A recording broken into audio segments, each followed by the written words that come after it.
Assalamualaikum warahmatullahi taala wabarakatuh. Alhamdulillah, alhamdulillahi rabbil alamin. Wassalatu wassalamu ala asyrafil anbiya wal mursalin wa ala alihi wa sahbihi ajma'in. Subhanaka la ilma lana illa ma 'allamtana innaka antal alimul hakim. Rabbi shrah li sadri wa yassir li amri wahlul 'uqdatam min lisani yafqahu qawli, amma ba'd.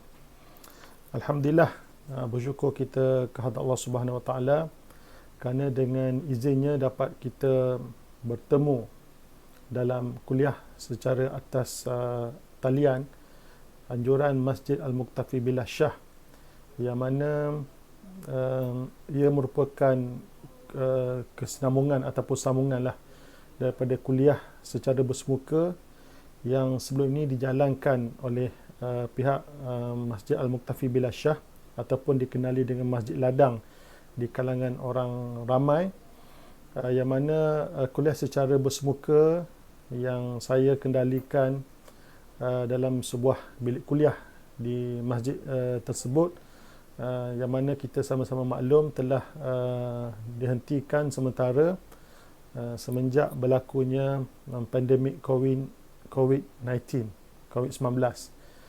yang mana alhamdulillah pada kali ini kita dapat bersama semula dalam siri kuliah dalam pengajian secara berkitab ni, kuliah secara berkitab secara online ini, yang telah diminta kepada saya untuk menyambung semula lah, kerana mungkin tidak dapat dilakukan secara bersemuka lagi. Maka kali ini kita laksanakanlah secara atas talian terlebih dahulu. Jadi sebelum kita meneruskan program kita, marilah kita sama-sama subscribe, like dan share YouTube channel Masjid Al-Muqtafi Billah Shah, iaitu TV MAMBS. Dan juga para penonton boleh juga follow, like dan share page Facebook Masjid Al-Muqtafi Billah Shah, dan mohon follow kami di Instagram Masjid Al-Muqtafi Billah Shah Kuala Terengganu. Semoga dengan like dan share anda boleh menyuburkan lagi aktiviti dakwah melalui media sosial Masjid Al-Muqtafi Billah Shah.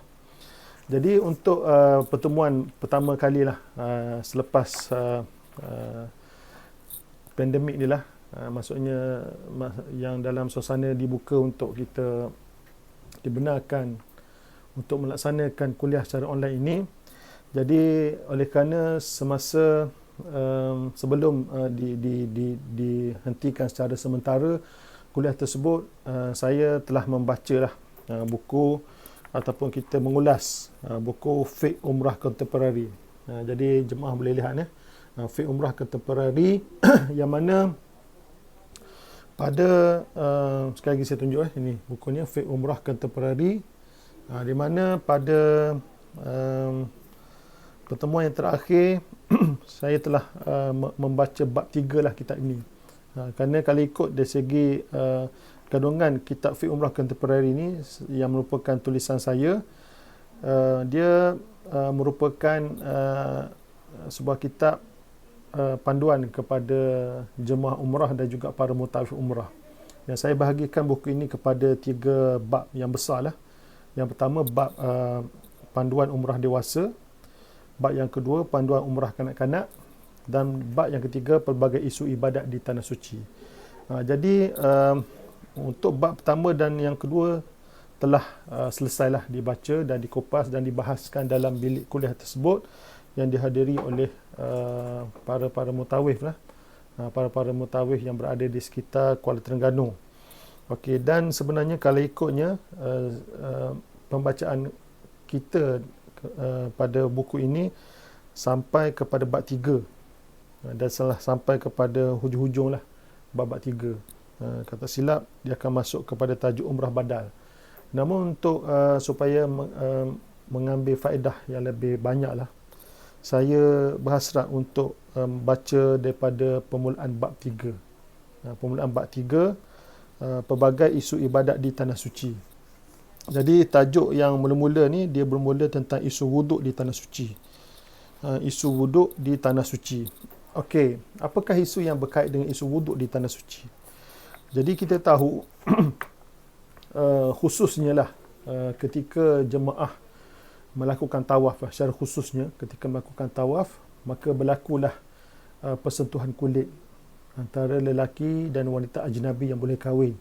Yang mana kalau kita melihat menurut amalan orang Malaysia secara umumnya, di mana mereka ni berpegang kepada mazhab Syafi'i, kita tahu perkara ini, di mana kalau ikut mazhab Syafi'i yang muktamad bahawa sentuhan kulit tanpa lapik antara lelaki dan wanita ajnabi itu yang halal bernikah adalah membatalkan wuduk kedua-duanya, sama ada sentuhan tersebut berlaku dengan sengaja ataupun tidak sengaja, dan sama ada sentuhan tersebut diiringi dengan syahwat ataupun tanpa syahwat, tetap membatalkan wuduk. Jadi kita tahu ini adalah pandangan muktamad mazhab Syafi'i yang dipegang secara umumnya oleh orang Malaysia ataupun orang Nusantara secara keseluruhannya, dan di mana kita ketahui antara isu-isu yang berkait dengan isu sentuhan kulit ni khususnya adalah ketika jemaah melakukan tawaf. Kerana kita tahu di antara syarat sah tawaf tersebut adalah jemaah suci daripada hadas besar dan hadas kecil. Okey, jadi oleh kerana sentuhan kulit tersebut membatalkan wuduk, maka keadaan ini menimbulkan masyakkah ataupun kesulitan lah kepada jemaah yang beramal dengan mazhab Syafi'i dalam masalah ini. Okey, jadi isu ini sebenarnya telah dibincangkanlah dalam muzakarah haji, dan saya akan baca saja dalam buku ini, dan saya akan ulaslah sikit sebanyak untuk menambahkan kefahaman terhadap isu-isu yang akan dibincangkan ini.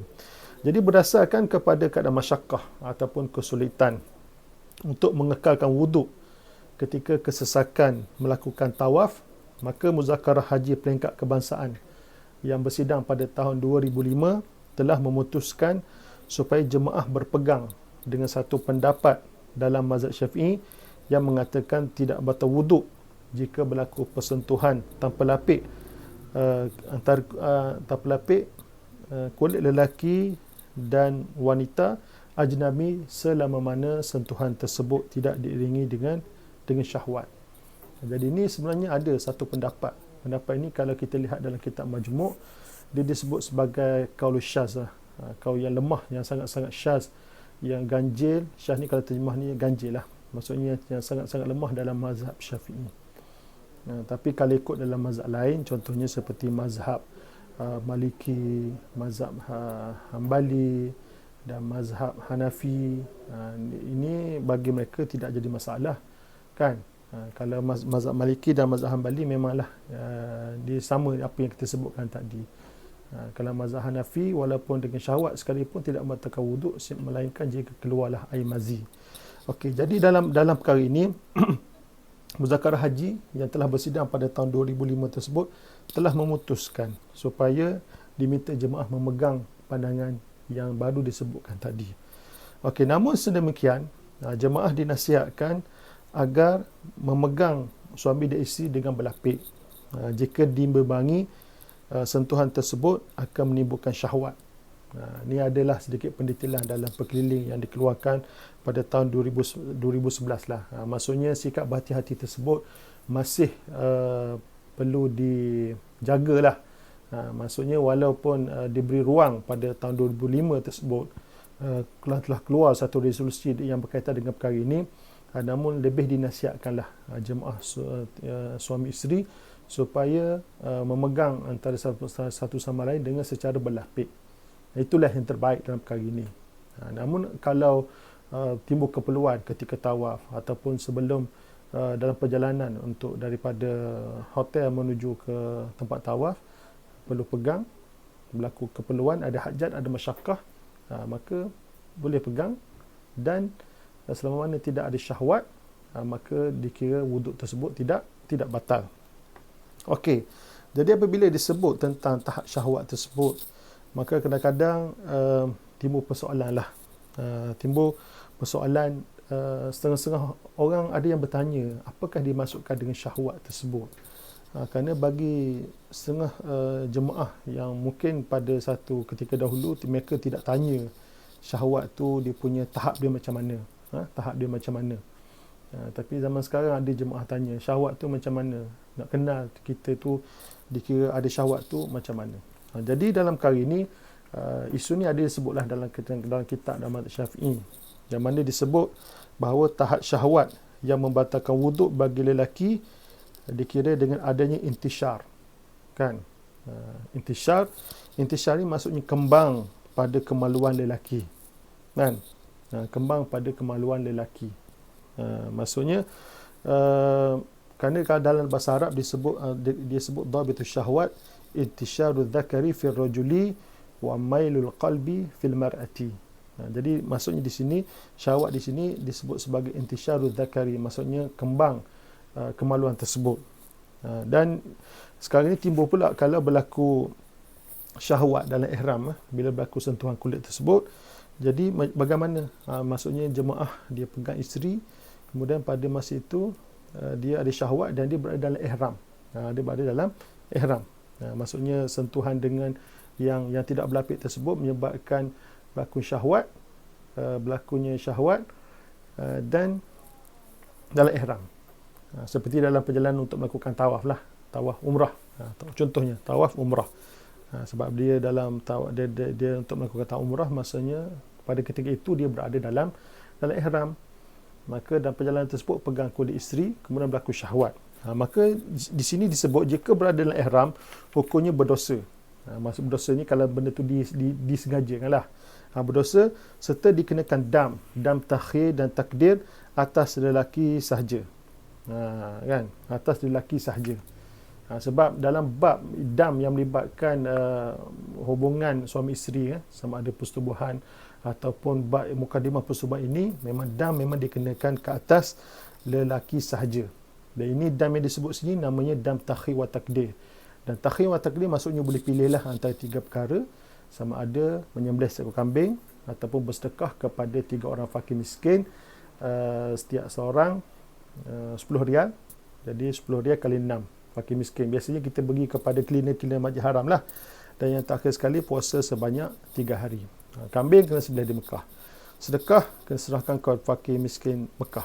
Kalau puasa boleh dibuat di Mekah ataupun boleh buat selepas balik ke tanah air. Jadi kebanyakannya jemaah memilih, kalau bab dam takhir wa takdir ni, jemaah lebih cenderung untuk memilih yang pilihan yang kedua, itu bersedekah kepada 6 orang fakir miskin lah. Setiap seorang 10 rial. Jadi 10 rial beri kepada 6 orang cleaner Masjid Haram, jadi semua sekali 60 rial. Okey. Dan dalam keadaan syahwat yang berkeinginan. Ini satu detail, ada isu yang detail yang dibincangkan dalam satu perkeliling dalam satu tahun tersebut. Dia disebut, dia kata bagaimana kalau berlaku syahwat, maksudnya ada kelojak jiwa tersebut tetapi tidak berlaku intishar. Intishar ni maksudnya tidak berlaku kembang kemaluan, tapi ada keinginan. Kan? Kalau yang pertama tadi itu memang ada berlaku kembang betul lah. Zakat tersebut menegang. Jadi maka dikira berlakulah yang disebut sebagai intishar tersebut. Tapi didetailkan pula bagaimanakah jikalau sekiranya tidak berlaku kembang tapi berlaku keinginan yang gelojak jiwa yang memberontak di sini. Okey. Dan bagaimanakah gambaran tersebut? Masa itu timbul persoalan, bagaimanakah contoh berlaku perkara ini? Maksud zakat tidak kembang tapi ada keinginan. Maka dalam nota kaki yang saya tulis dalam buku ini lah, nota kaki saya tulis buku ini, disebut sebagai yang dikatakan sebagai keadaan syahwat yang berkeinginan tapi tidak berlaku intishar. Kebiasaannya boleh dirujuk kepada lelaki yang sudah lanjut usia namun masih mempunyai rangsangan syahwat. Itulah maksud dia. Okey, jadi bermakna kalau berlaku sedemikian juga, maksudnya berlaku keadaan bersyahwat tetapi zakat tidak mengembang, maka wuduknya tetap dikira sebagai batal. Okey, jadi jika berada dalam ihram, hukumnya berdosa, maksudnya tetap berdosa kalau perkara ini disengajakan lah, dosa disengajakan dan dikenakan dam takhir wa takdir atas lelaki sahaja. Itu adalah disebut sebagai tahap syahwat bagi lelaki dan isu-isu yang berkaitan dengannya. Manakala bagi tahap syahwat bagi wanita pula, apa yang saya sebut tadilah, maksudnya dhabitul syahwati intisharud dzakari fil rajuli wa mailul qalbi fil mar'ati. Jadi sekarang ni mailul qalbi ini maksudnya adalah adanya keinginan. keinginan untuk disetubuhi dan terdapat kebasahan pada kemaluannya. Maka inilah tahap syahwat bagi perempuan yang dikira sebagai batal wuduk. Yang kira berlaku sentuhan kulit baginya. Kalau bagi lelaki, bila berlaku sentuhan kulit, kemudian diiringi dengan zakar menegang. Kalau bagi wanita, berlaku sentuhan kulit, kemudian berlaku rasa ingin disetubuhi dan berlaku kebasahan pada kemaluannya. Maka inilah dikira sebagai kriteria syahwat yang dikira membatalkan wuduk. Okey, jadi itu apa yang disebut secara dasarnya tentang suasana tawaf. Kerana tawaf ni yang kita tahu adalah satu keadaan yang luar daripada kawalan. Luar daripada kawalan yang memang sukar untuk nak mengelak daripada tidak berlaku sentuhan kulit lah antara lelaki, perempuan, ajnabi. Dan juga kita telah menyebut tentang isu ataupun dhabit ataupun kriteria kepada yang dinamakan sebagai syahwat, sama ada pada lelaki ataupun pada wanita. Okey, jadi timbul persoalan selepas daripada itu, selepas keluarnya daripada resolusi pada tahun 2005 tersebut keluar, yang mengkhususkan tentang isu sentuhan kulit itu dibincangkan khusus ketika tawaf sahaja. Maka timbul persoalan di kalangan para pembimbing-pembimbing haji pada muzakarah-muzakarah yang berikutnya, dan juga di kalangan jemaah tentang bagaimanakah dengan suasana-suasana yang lain pula selain yang tidak melibatkan tawaf. Kerana kita tahu dalam kerja haji ataupun kerja umrah, hanya tawaf saja yang memerlukan suci daripada hadas besar dan hadas kecil menurut mazhab Syafi'i. Tetapi kalau ibadat lain, bagaimana untuk solat? Solat macam mana? Semasa mereka bolak-alik antara hotel dengan Masjid Haram, kan? Antara hotel dengan Masjid Nabawi, berlaku keadaan suasana-suasana yang mereka tidak boleh elak. Khususnya ketika di Masjidil Haram lah, nak masuk pintu. Kerana kita tahu di Masjid Haram ni pintunya terbuka untuk semua jantina. Satu pintu tu semua boleh masuk, lelaki dan perempuan. Dan juga dalam perjalanan daripada hotel menuju ke Masjid Haram, berlaku simpang siur ke sana ke sini dan semua sekali. Dan begitu juga di Masjid Nabawi, walaupun kita tahu di Masjid Nabawi pintu masuknya adalah lelaki untuk lelaki, perempuan untuk perempuan, tetapi keadaan juga berlaku suasana yang sesak menyebabkan berlakulah sentuhan. Dan memang kita dah sebut awal-awal tadi, ikut mazhab Syafi'i, kalau berlaku sentuhan kulit lelaki dan wanita, walaupun tak sengaja, yang menyentuh dan kena sentuh batal. Walaupun tanpa syahwat, itu yang asal. Walaupun yang tawaf kita telah sebut muzakarah haji, keputusan muzakarah haji pada tahun 2005. Okey, bagaimanakah dengan suasana-suasana yang saya nyatakan tadi? Maka perkara ini telah dibincangkan seterusnya lah pada muzakarah yang berikutnya lah, yang telah dibincangkan pada tahun 2006. Yang awal tadi itu saya sebut pada tahun 2005. Yang ini pula pada muzakarah haji 2006 telah dibincangkan dan telah dimurnikan, sehingga keluarlah satu pandangan yang dikira sebagai menyelesaikan masalah inilah. Okey, jadi saya baca sajalah apa yang disebut dalam buku saya ini. Dia kata selain daripada suasana kesesakan di tempat tawaf tadi, pendapat ini juga boleh digunakan pakai dalam keadaan-keadaan lain yang berlaku masyakkah ataupun kesulitan untuk mengelakkan sentuhan kulit antara lelaki dan wanita ajnabi seperti berikut. Jadi maksudnya dalam suasana lain juga boleh dipakai. Khususnya disebut yang pertama, bermula keluar dari bangunan penginapan di Mekah. Bangunan hotel-hotel jemaah lah, di maktab-maktab jemaah pada musim haji, ataupun kalau dalam musim umrah, di hotel-hotel yang mereka menginap lah. Maksudnya bermula mereka keluar daripada hotel penginapan mereka di Mekah, seterusnya ketika berada di dalam Masjidil Haram. Maksudnya kalaulah berlaku ketika kita keluar daripada bilik hotel tersebut, naik lift semua sekali kan, ataupun di luar daripada hotel dalam perjalanan berlaku orang ramai dan berlaku sentuhan kulit secara tidak sengaja kan. Kalau ikut pendapat mazhab Syafi'i, batal lah tu. Walaupun sengaja tak sengaja kena yang menyentuh, kena sentuh, ada syahwat tak ada syahwat, itu dikira batal. Tetapi pada muzakarah tersebut telah diputuskan bahawa bermula daripada keluar bangunan penginapan di Mekah dan seterusnya ketika berada di Masjid Haram, maksudnya kalau berlaku sentuhan kulit, maka tidak dikira sebagai batal. Begitu juga bermula keluar dari bangunan penginapan di Madinah. Ini Madinah pula, di Madinah, seterusnya sehingga masuk ke dalam Masjid Nabi sallallahu alaihi wasallam. Jadi ini memberi ataupun keputusan ini memberi satu kelonggaran yang memudahkanlah jemaah supaya mereka tidak perlu untuk berwuduk sekali lagi. Kerana keadaan-keadaan berlaku ini menyebabkan mungkin berlaku masyakkah, kesulitan untuk mencari tempat wuduk jauh dan seumpama dengannya, makalah diberilah kelonggaran kepada jemaah dalam perkara ini. Dan begitu juga maksudnya perkara ini juga boleh dipakai ketika berada dalam keadaan masyakkah ataupun kesulitan, seperti menaiki pesawat ataupun bas sepanjang tempoh mengerjakan haji ataupun umrah di Mekah dan ziarah di Madinah. Kerana kita tahu kadang-kadang ada jemaah yang nak jaga wuduk ketika menaiki pesawat kapal terbang, kerana mungkin mereka terus memasuki Mekah dan mereka akan berniat ihram atas kapal terbang. Jadi mereka nak jaga wuduk tersebut. Kerana di antara salah satu daripada sunat-sunat ketika berada dalam ihram adalah dalam keadaan suci dan dalam keadaan berwuduk. Dalam keadaan berwuduk itu adalah yang paling afdal lah bagi jemaah ketika berada dalam ihram, untuk bermula daripada untuk dia berniat ihram. Dan begitu juga ketika mereka berada menaiki bas, sama juga, kerana mungkin juga berlaku kesesakan atau kapal terbang kita tahulah tempatnya sempit.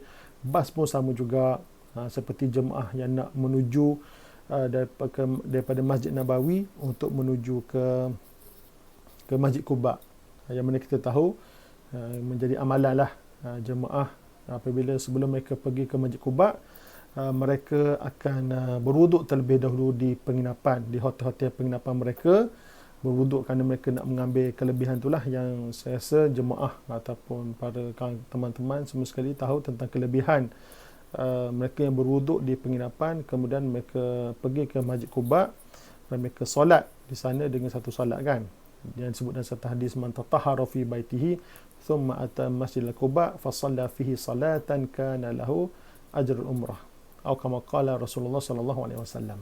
Maksudnya sesiapa yang berwuduk di rumahnya, maksudnya dalam konteks jemaah kita ni orang Malaysia, maksudnya di penginapannya lah, kemudian dia menuju ke Masjid Quba dan dia menggunakan solat di Masjid Quba, maka dapatlah baginya pahala umrah. Maka dapatnya bagilah pahala umrah. Jadi di sini oleh kerana selepas berwuduk di bilik hotel tersebut, mereka akan menaiki bas. Jadi kemungkinanlah berlaku sentuhan kulit dengan orang-orang ajnabi yang menyebabkan kalau ikut mazhab Syafi'i batal. Tapi dalam perkara ini telah diputuskan bahawa selama mana kita berada dalam keadaan masyakkah, ini satu dhabit yang perlu dipegang lah.